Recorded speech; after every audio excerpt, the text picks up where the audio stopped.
Hello friends, U കെയിലേക്ക് പഠിക്കാൻ വരിക, ഇവിടെ വന്ന് പഠനശേഷം ഇവിടെ ഒരു ജോലി നേടുക, ഇവിടെ സെറ്റിലാകുക എന്നുള്ള ആ ഒരു ഉദ്ദേശത്തോടു കൂടിയാണ് ധാരാളം നമ്മളുടെ സ്റ്റുഡൻസ് കഴിഞ്ഞ 2-3 വർഷങ്ങളായിട്ട് യു കെയിൽ എത്തിച്ചേർന്നത്. 2024 സെപ്റ്റംബർ ഇപ്പോൾ ഒരു പുതിയ ഇൻടേക്കിനുള്ള സമയമായിരിക്കുന്നു. ധാരാളം കുട്ടികളാണ് ഇങ്ങനെയുള്ള അന്വേഷണങ്ങൾ നടത്തിക്കൊണ്ടിരിക്കുന്നത്. എനിക്ക് നിങ്ങളോട് പറയാനുള്ള ഒരു പ്രധാനപ്പെട്ട കാര്യം എന്ന് പറഞ്ഞാൽ, നിങ്ങൾ പഠിക്കാനായിട്ടാണ് യു കെയിൽ വരുന്നതെങ്കിൽ നിങ്ങൾക്ക് തീർച്ചയായിട്ടും പഠിക്കാനായിട്ട് വരാം.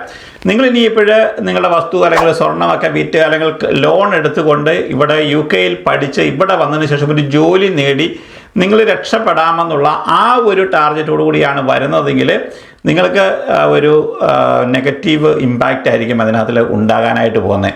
നമുക്കറിയാം യു കെയിലെ ഇപ്പോഴത്തെ ഒരു സിറ്റുവേഷൻ എന്ന് പറഞ്ഞാൽ കുറച്ച് മോശമാണ്. ഈ 2024 ജൂലൈ മാസത്തിൽ ഇവിടെ അതായത് പാർലമെൻറ്റ് ഇലക്ഷൻ നടക്കാനായിട്ട് പോകുന്നു. അതിനുശേഷം വരുന്ന ഒരു ഗവൺമെൻറ് എന്തെങ്കിലും മറിച്ചൊരു തീരുമാനം എടുക്കുകയാണെങ്കിൽ മാത്രമാണ് ഇനിയിപ്പോഴേ യു കെയിലേക്ക് പഠിക്കാൻ വരുന്ന സ്റ്റുഡൻസിന് ഇവിടെ ഒരു നല്ല കാലം ഉണ്ടാകുകയുള്ളൂ.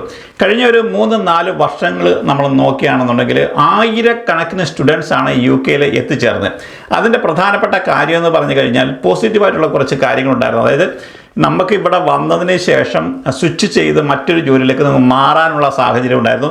മാത്രമല്ല ഈ ഒരു സ്റ്റുഡൻറ്റ് വിസയിൽ മാസ്റ്റേഴ്സ് ചെയ്യാൻ വരുന്ന ആൾക്കാരുടെ ഡിപ്പെൻഡൻസിനെ യു കെയിലേക്ക് കൊണ്ടുവരാനായിട്ട് സാധിക്കുമായിരുന്നു. ആ ഡിപ്പെൻഡൻസിന് ഇഷ്ടം പോലെ ജോലി ചെയ്യാൻ, എത്ര അവേഴ്സ് വേണമെങ്കിലും ജോലി ചെയ്യാനുള്ള ഒരു സാഹചര്യം ഉണ്ടായിരുന്നു. കഴിഞ്ഞ വർഷങ്ങളിലൊക്കെ ഒരു 15,000 ട്യൂഷൻ ഫീസ് ഉണ്ടായിരുന്ന ആ ഒരു സെയിം യൂണിവേഴ്സിറ്റികളിൽ ഇപ്പോഴൊരു 18,000-20,000 മാറിയിട്ടുണ്ട്. കാരണം ട്യൂഷൻ ഫീസുകളും അവർ ഇൻക്രീസ് ചെയ്തിരിക്കുന്നു. നമുക്ക് ഇവിടെ പഠിക്കാൻ വന്നു കഴിഞ്ഞാൽ അത് പഠിച്ചതിന് ശേഷം ഒരു ജോലി ലഭിക്കുകയാണെന്നുണ്ടെങ്കിൽ നമുക്ക് വലിയ ബുദ്ധിമുട്ടൊന്നുമില്ല. 18,000 അല്ലെങ്കിൽ 20,000 കടമായി കഴിഞ്ഞാലും അടുത്ത ഒരു 2-3 വർഷം ജോലി ചെയ്ത് കഴിയുമ്പോഴത്തേക്കും നമുക്കിത് വീട്ടാനായിട്ട് സാധിക്കും. പക്ഷേങ്കിൽ ഇപ്പോഴത്തെ ഒരു സിറ്റുവേഷൻ എന്ന് പറഞ്ഞു കഴിഞ്ഞാൽ ജോലി കണ്ടുപിടിക്കുക എന്ന് പറഞ്ഞാൽ ഭയങ്കര ബുദ്ധിമുട്ടാണ്. ഇപ്പോൾ ഇവിടെ കറണ്ടിൽ നിൽക്കുന്ന സ്റ്റുഡൻസിനെ സംബന്ധിച്ച് നമുക്ക് എല്ലാവർക്കും അറിയാം, ഇപ്പോഴേ സ്റ്റേ ബാക്കിൽ നിൽക്കുന്ന പല സ്റ്റുഡൻസിനും ഇവിടെ ഒരു വർക്ക് പെർമിറ്റ് കണ്ടുപിടിക്കാനായിട്ട് ഭയങ്കര ബുദ്ധിമുട്ടിലാണ്. കാരണം എന്ന് പറഞ്ഞു കഴിഞ്ഞാൽ ഇവിടുത്തെ നെറ്റ് ഇമിഗ്രേഷൻ കൂടിയതിൻ്റെ ഭാഗമായിട്ട് നല്ല നല്ല കോഴ്സുകൾ എടുത്ത് പഠിച്ചിട്ടുള്ള സ്റ്റുഡൻസിന് പോലും അവർക്കൊരു ജോലിയിലേക്ക് പോകുമ്പോൾ അല്ലെങ്കിൽ ഒരു ഇൻ്റർവ്യൂവിന് ചെയ്ത് കഴിയുമ്പോൾ അവർക്കൊരു വർക്ക് പെർമിറ്റ് ലഭിക്കുന്നില്ല. അതുകൊണ്ട് തന്നെ പല സ്റ്റുഡൻസും ഇപ്പോഴേ അവരുടെ പഠനം കഴിഞ്ഞ് അവരുടെ 2 വർഷത്തെ സ്റ്റേ ബാക്കും കഴിഞ്ഞതിന് ശേഷം മറ്റുള്ള രാജ്യങ്ങളെ ആശ്രയിച്ച് പോകുന്ന ഒരു കാഴ്ചപ്പാടാണ് യു കെയിൽ ഇപ്പോഴേ കാണാനായിട്ട് സാധിക്കുന്നത്. എന്തായാലും ഇനിയിപ്പോഴേ യു കെയിലേക്ക് വരുന്ന സ്റ്റുഡൻസിനെ സംബന്ധിച്ചോളം നിങ്ങളിപ്പോൾ ന്യൂസിലൻഡിലോ അല്ലെങ്കിൽ ഓസ്ട്രേലിയയിലോ കാനഡയിലോ ഒക്കെ പോയി കഴിഞ്ഞാലും ഇതേ ഒരു അവസ്ഥയിൽ കൂടിയാണ് ഈ രാജ്യങ്ങളെല്ലാം തന്നെ കടന്നു പോകുന്നത്. മറ്റുള്ള രാജ്യങ്ങളെ അപേക്ഷിച്ച് നോക്കുമ്പോഴേ യു കെ ഒന്നുകൂടി ബെറ്ററാണ്. കാരണം നിങ്ങൾക്ക് ഇവിടെ വന്നു കഴിഞ്ഞാൽ കുറച്ചുകൂടി ഫ്രീഡം ഉണ്ടാകും. മറ്റൊരു പ്രധാനപ്പെട്ട പ്ലസ് പോയിന്റ് എന്ന് പറഞ്ഞു കഴിഞ്ഞാൽ ഈ ഒരു 2 വർഷത്തെ സ്റ്റേ ബാക്ക് നിർത്തലാക്കുമെന്ന് പറഞ്ഞത് ഗവൺമെൻറ് എന്തായാലും നിർത്തലാക്കിയിട്ടില്ല. അത് കണ്ടിന്യൂ ചെയ്ത് പോകണമെന്ന് ഇപ്പോഴും മാക്ക് അഡ്വൈസ് ചെയ്തിട്ടുണ്ട്. അതുകൊണ്ട് ഈ ഒരു 2 വർഷത്തെ സ്റ്റേ ബാക്ക് ലഭിക്കുന്നത് 100% ഉറപ്പാണ്. പക്ഷേ നിങ്ങളെപ്പോലുള്ള സ്റ്റുഡൻറ്റ് വിസയിൽ യു കെയിലേക്ക് വരാനിരിക്കുന്ന ആൾക്കാരെ സംബന്ധിച്ചോളം നിങ്ങൾ ഈ ഒരു മാസ്റ്റേഴ്സ് ചെയ്യാനാണ് വരുന്നതെങ്കിൽ നിങ്ങൾ കുറച്ച് ബുദ്ധിമുട്ടും. നിങ്ങൾ പഠിക്കാനായിട്ടാണ് വരുന്നത്. നിങ്ങൾ പഠിച്ച് ഇവിടുത്തെ യു കെയിൽ ഒരു ബ്രിട്ടീഷ് സർട്ടിഫിക്കറ്റ് നേടാനായിട്ട് വരുന്ന ഒരാളിനെ സംബന്ധിച്ചോളം നിങ്ങൾക്ക് തീർച്ചയായിട്ടും വരാം. അതല്ല, നിങ്ങളിവിടെ വന്നതിന് ശേഷം നിങ്ങൾക്കൊരു ജോലി നേടാനായിട്ടാണ്, ഇവിടെ പഠിച്ചതിന് ശേഷം ഇവിടെ ഒരു ജോലി നേടാനായിട്ടാണ് വരുന്നതെങ്കിൽ അത് കിട്ടാനായിട്ട് കുറച്ച് ബുദ്ധിമുട്ടാണ്. മാത്രവുമല്ല, നിങ്ങൾക്ക് ഒരു കാരണവശാലും നിങ്ങൾ മാസ്റ്റേഴ്സ് ചെയ്യാനാണ് വരുന്നതെങ്കിൽ നിങ്ങൾക്ക് നിങ്ങളുടെ ഡിപ്പെൻഡൻസിനെ ഇനിയിപ്പോൾ ഇവിടെ കൊണ്ടുവരാനായിട്ട് സാധിക്കത്തില്ല. സ്റ്റുഡൻറ്റ് വിസയിൽ യു കെയിലേക്ക് വരുന്ന ഒരാൾ, നിങ്ങൾ PhD ചെയ്യാൻ വരുന്ന ആൾക്കാരാണെന്നുണ്ടെങ്കിൽ നിങ്ങൾക്ക് നിങ്ങളുടെ ഡിപ്പെൻഡൻസിനെ കൊണ്ടുവരാം.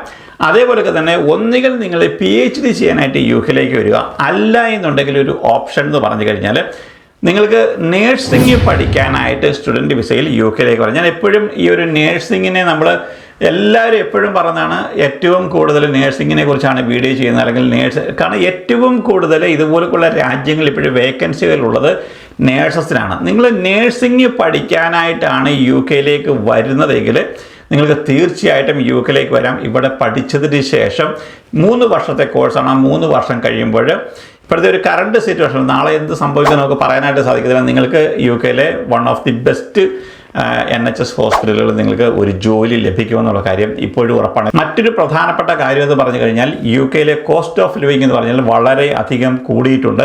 കാരണം നമുക്കറിയാം ഇപ്പം UK മാത്രമല്ല, മറ്റ് ഞാൻ ഈ പറയുന്ന ഏതൊരു രാജ്യത്തേക്ക് പോയി കഴിഞ്ഞാലും അവിടുത്തെ എല്ലാം തന്നെ കോസ്റ്റ് ഓഫ് ഈവൻ നമ്മുടെ ഇന്ത്യയിൽ പോലും സാധനങ്ങളുടെ വില കുതിച്ചുയർന്ന ഒരു സമയത്തിൽ കൂടിയാണ് കടന്നു പോകുന്നത്. കാരണം കോവിഡ്, അതുപോലെ തന്നെ ഉക്രൈൻ വാർ, ഇതെല്ലാം വന്നപ്പോഴത്തേക്കും എല്ലാ രാജ്യങ്ങളിലെയും കോസ്റ്റ് ഓഫ് ലിവിങ്ങും വളരെയധികം കൂടി. എക്സ്പെഷ്യലി ഇപ്പോൾ നമ്മൾ UK വന്നു കഴിഞ്ഞാൽ ഒരു 2 വർഷം മുമ്പ് നമുക്കൊരു 700-750 പൗണ്ടിന് ഒരു 2 ബെഡ്റൂം വീട് കിട്ടിയെങ്കിൽ അതിനിപ്പോഴും 1200 പൗണ്ടിലേക്ക് അത് ഉയർന്നിട്ടുണ്ട്.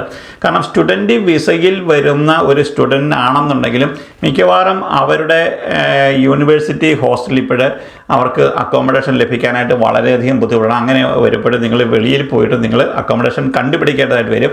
അവിടെ പോയി കഴിഞ്ഞാൽ ഒരു സിംഗിൾ ബെഡ്റൂം ഒരു അക്കോമഡേഷൻ ലഭിക്കണമെങ്കിൽ പോലും മിനിമം ഒരു 700-750 പൗണ്ട് കൊടുക്കേണ്ടുന്ന ഒരവസ്ഥയിൽ കൂടിയാണ് UK കടന്നു പോകുന്നത്. മാത്രമല്ല റെൻറ്റ് മാത്രമല്ല, നമ്മൾ ഇലക്ട്രിസിറ്റി, ഗ്യാസ്, ഇൻ്റർനെറ്റ്, അതേപോലെയുള്ള ഏത് കാര്യങ്ങൾ നോക്കിക്കഴിഞ്ഞാലും വലിയ രീതിയിലുള്ള എക്സ്പെൻസാണ് നമ്മളിവിടെ വഹിക്കേണ്ടതായിട്ട് വരുന്നത്. അപ്പോൾ അതുകൊണ്ട് തന്നെ നമ്മൾ ആഴ്ചയിൽ 20 മണിക്കൂർ ജോലി ചെയ്തുകൊണ്ട് സാധാരണ വീട്ടിൽ നിന്നൊരു ആവറേജ് സിറ്റുവേഷനിൽ നിന്നാണ് നിങ്ങൾ വരുന്നതെങ്കിൽ നാട്ടിൽ നിന്ന് പൈസ കൊണ്ടുവന്നിട്ട് ഇവിടെ പഠിക്കുക എന്ന് പറഞ്ഞു കഴിഞ്ഞാൽ വലിയ ബുദ്ധിമുട്ടാണ്. കാരണം ആഴ്ചയിൽ 20 മണിക്കൂർ ജോലി ചെയ്ത് കഴിഞ്ഞാൽ നിങ്ങൾക്ക് അത്യാവശ്യത്തിനുള്ള പൈസ മാത്രമാണ് ലഭിക്കുന്നത്. നിങ്ങൾക്ക് ട്യൂഷൻ ഫീസ് കൊടുക്കാനോ അല്ലെങ്കിൽ മറ്റുള്ള ചിലവുകൾക്കോ അത് ഒരു കാരണവശാലും നിങ്ങൾക്ക് തികയത്തില്ല. അപ്പം അതുകൊണ്ട് UK വരുന്ന നിങ്ങളെപ്പോലുള്ള ആൾക്കാർ നിങ്ങളുടെ ഡിപ്പെൻഡിനെ കൊണ്ടുവരാൻ പറ്റാത്തതുകൊണ്ട് നിങ്ങൾ ശരിക്കും ഇവിടെ വന്ന് സ്ട്രഗിൾ ചെയ്യും. ഇന്ന് വന്നിരിക്കുന്ന ഏറ്റവും പ്രധാനപ്പെട്ട ഒരു പോസിറ്റീവായിട്ടുള്ളൊരു വാർത്ത എന്ന് പറഞ്ഞു കഴിഞ്ഞാൽ UK ഇൻഫ്ലേഷൻ റേറ്റ് 2% വന്നിരിക്കുന്നത്. കാരണം ബാങ്ക് ഓഫ് ഇംഗ്ലണ്ട് എപ്പോഴും പറയുന്നതാണ് ഒരു 2% വരികയാണെന്നുണ്ടെങ്കിൽ ഇൻട്രസ്റ്റ് റേറ്റും അതേപോലെയുള്ള കാര്യങ്ങൾ ഒക്കെ കുറയ്ക്കുമെന്നുള്ളത്. അപ്പോൾ എന്തായാലും ഇനിയിപ്പോഴും UK ഇൻഫ്ലേഷൻ റേറ്റ് കുറഞ്ഞിരിക്കുന്നു. ബാങ്ക് ഓഫ് ഇംഗ്ലണ്ട് അടുത്ത അവരുടെ കമ്മിറ്റിയിൽ മിക്കവാറും ഈ ഒരു ഇൻട്രസ്റ്റ് റേറ്റ് കുറയ്ക്കും. എന്നിരുന്നാലും ഇപ്പോഴും നമ്മൾ ഒരു സാധനങ്ങൾ വാങ്ങാനായിട്ട് പോവുക, അല്ലെങ്കിൽ ഇവിടുത്തെ മറ്റുള്ള ഇലക്ട്രിസിറ്റി അല്ലെങ്കിൽ ഗ്യാസ് അല്ലെങ്കിൽ ബ്രോഡ്ബാൻഡ് ഇതുപോലുള്ള കാര്യങ്ങളുടെ ഒന്നും തന്നെ റേറ്റുകൾ ഇതുവരെ കുറഞ്ഞിട്ടില്ല. പക്ഷേങ്കിൽ ഒരു 4, 5, 6 മാസം കഴിയുമ്പോഴേ ഇതേ രീതിയിലാണ് പോകുന്നതെങ്കിൽ നമ്മൾ ഇനിയിപ്പോഴും ഷോപ്പിങ്ങിനൊക്കെ പോകുമ്പോൾ അത് ശരിക്കും നമുക്ക് റിഫ്ലക്റ്റ് ചെയ്യും. കാരണം സാധനങ്ങളുടെയൊക്കെ വില കുറയാനായിട്ട് ഇനിയിപ്പോഴേ തുടങ്ങും. എന്നിരുന്നാലും ഇവിടുത്തെ റെൻറ്റ് അല്ലെങ്കിൽ നമ്മൾ വീട് വാങ്ങാൻ പോകുന്ന ആൾക്കാരുടെ മോർട്ട്ഗേജ് അതേപോലെയുള്ള കാര്യങ്ങൾ പെട്ടെന്ന് കുറയാനായിട്ട് കുറച്ചുകൂടി സമയമെടുക്കും. സ്റ്റുഡൻറ്റ് വിസയിൽ ഇനിയിപ്പോൾ ഏതൊരു രാജ്യത്തേക്ക് പോകുന്നുണ്ടെങ്കിലും ഹോംവർക്ക് ചെയ്തതിന് ശേഷം മാത്രമേ പോകാവൂ. കാരണം നിങ്ങൾക്ക് ഒരു വർഷം അവിടെ നിൽക്കണമെന്നുണ്ടെങ്കിൽ ഇത്രമാത്രം നിങ്ങൾക്ക് ചിലവാകും. കാരണം ഓരോ സ്ഥലത്തേക്ക് പോകുമ്പോഴും അവിടുത്തെ നിങ്ങൾ റെൻറ്റ്, അതുപോലെ തന്നെ ഇതുപോലെയുള്ള യൂട്ടിലിറ്റി ബില്ലുകൾ, മറ്റ് നമ്മുടെ ഗ്രോസറി നമ്മളുടെ ബില്ലുകൾ, ഇതൊക്കെ നിങ്ങൾ നേരത്തെ നിങ്ങൾക്ക് കാൽക്കുലേറ്റ് ചെയ്ത് അതിന് പറ്റുന്ന രീതിയിൽ നിങ്ങൾ ആ രാജ്യത്തേക്ക് നിങ്ങൾ മൈഗ്രേറ്റ് ചെയ്യുകയാണെങ്കിൽ ഒരു പരിധി വരെ നിങ്ങളെ അത് സഹായിക്കും. അല്ലാതെ ഒന്നും അറിയാതെ അല്ലെങ്കിൽ ആരോടും ചോദിക്കാതെ നിങ്ങൾ ഇതേപോലെയുള്ള ഒരു രാജ്യത്തേക്ക് നിങ്ങൾ പോയി കഴിഞ്ഞാൽ ഈ ഒരു അവസരത്തിൽ രക്ഷപ്പെട്ടു വരാനായിട്ട് കുറച്ചുകൂടി ബുദ്ധിമുട്ടുമെന്നുള്ള കാര്യം നിങ്ങൾ അറിയേണ്ടതാണ്. നേരത്തെയൊക്കെ ഇവിടെ വന്നിരിക്കുന്ന സ്റ്റുഡൻസിൻ്റെ ഏറ്റവും വലിയ ഒരു പ്ലസ് പോയിൻ്റ് അവർക്ക് ഉണ്ടായിരുന്ന ഒരു ഓപ്പർച്യൂണിറ്റി എന്ന് പറഞ്ഞു കഴിഞ്ഞാൽ അവർ പഠിച്ചുകൊണ്ടിരിക്കുമ്പോൾ തന്നെ വേണമെന്നുണ്ടെങ്കിൽ കെയർ വിസയിലേക്കൊക്കെ സ്വിച്ച് ചെയ്ത് പോകാനായിട്ട് സാധിക്കുമായിരുന്നു. പക്ഷേ അതും ഗവൺമെൻറ് ഇപ്പോഴും നിർത്തലാക്കി. നിങ്ങളിപ്പോൾ ഒരു യൂണിവേഴ്സിറ്റിയിൽ 1 വർഷത്തെ കോഴ്സിനാണ് നിങ്ങൾ വരുന്നതെങ്കിൽ ആ 1 വർഷം നിങ്ങളുടെ കോഴ്സ് കംപ്ലീറ്റ് ചെയ്യുന്നതുവരെ മറ്റൊരു ജോലിയിലേക്ക് നിങ്ങൾക്ക് സ്വിച്ച് ചെയ്യാനായിട്ട് സാധിക്കത്തില്ല. അപ്പോൾ അങ്ങനെ വന്നു കഴിയുമ്പോൾ അതും നമുക്കൊരു നെഗറ്റീവായിട്ട് മാറിയിട്ടുണ്ട്. പുതിയ അപ്ഡേഷനുകൾ വരുന്ന സമയത്ത് നമ്മൾ തീർച്ചയായിട്ടും അപ്ഡേറ്റ് ചെയ്യുന്നതായിരിക്കും. മറ്റൊരു വീഡിയോയിൽ കാണുന്നവരേക്ക് എല്ലാവർക്കും വീണ്ടും നന്ദി, നമസ്കാരം.